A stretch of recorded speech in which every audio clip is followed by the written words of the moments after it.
பாரத் நேயர்களுக்கு அன்பு வணக்கம். நடிகர் விஜய், அதாவது இயக்குனர் சந்திரசேகருடைய மகன், திரையுலகில் கொடிகட்டி பறக்கிற நம்பர் 1 நடிகராக இருக்கிற நடிகர் விஜய் அவர்கள் அரசியல் கட்சி ஆரம்பித்தது எல்லாருக்குமே தெரியும். அதே போல் அவர் தன்னுடைய அரசியல் கட்சியினுடைய கொடியை இன்னைக்கு அறிமுகப்படுத்திக்கிறார். அந்த கொடி மஞ்சள் மற்றும் சிகப்பு நிறத்தில் இருக்குது.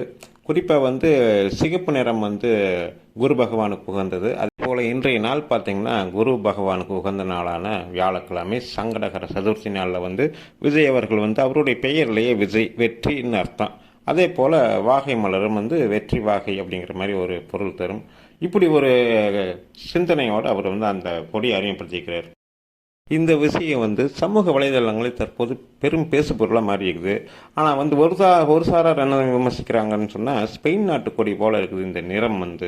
ஸ்பெயின் நாட்டுக்குரிய கொடி இந்த நிறத்தில் தான் இருக்கும் அப்படிங்கிற. இன்னும் சிலர் என்ன சொல்கிறாங்கன்னா, யானைகள் அப்படிங்கிறது கேரளாவுடைய பாரம்பரிய சின்னம், அதை எதுக்கு தமிழ்நாட்டில் வச்சுட்டுக்கிறாரு அப்படிங்கிற மாதிரியெல்லாம் சொல்கிறாங்க. ஆனால் இன்னொரு விஷயம் நம்ம கவனிக்க வேணும். இது விஜய் அவர்களுடைய சாதி, அவருடைய ஜாதி பிள்ளைமார் ஜாதி. அந்த ஜாதி தொடர்பான அந்த அமைப்பினுடைய கொடியினுடைய நிறமும் இதே நிறம்தான். இந்த விஷயம்தான் தற்போது அறிவாலய வட்டாரத்தில் பெரும் அதிர்ச்சியை ஏற்படுத்தியிருக்குது. ஏன்னு கேட்டால், இந்த நிறம் அந்த வெள்ளாளர்கள் அந்த சமுதாயத்தில் இவர் தங்களுக்கான அப்படிங்கிற ஒரு எண்ணத்தை ஏற்படுத்திடும். அது மட்டும் இல்லாமல் திருச்சி, குளித்தலை, கன்னியாகுமரி, தூத்துக்குடி, திருநெல்வேலி ஆகிய பகுதிகளில் அந்த பிள்ளைமார் சமுதாயம் கணிசமான அளவில் வசிக்கிறாங்க.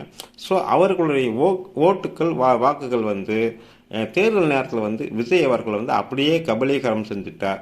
திமுகவுக்கு அது ஒரு பெரிய இழப்பாக கருதப்படும். அது மட்டும் இல்லாமல் ஏன்னு கேட்டால், இந்த திராவிட முன்னேற்ற கழகத்தினுடைய ஆதரவாளர்கள் பெருமளவு பேர் அந்த சமுதாயத்தில் இருக்கிறாங்க. அப்படிங்கிறதுனால அதில் கிட்டத்தட்ட ஒரு 60% வாக்குகளை விஜய் அவர்கள் அடைஞ்சிட்டால் கூட பல இடங்களில் திமுக நிலை தடுமாற வேண்டிய சூழ்நிலை தேர்தலில் ஏற்படும் அப்படிங்கிறது அரசியல் நோக்கர்களுடைய கருத்தாக இருக்குது. பொறுத்திருந்து பார்ப்போம் இதற்கு என்ன பதில் கிடைக்கிறது என்று. நன்றி, வணக்கம்.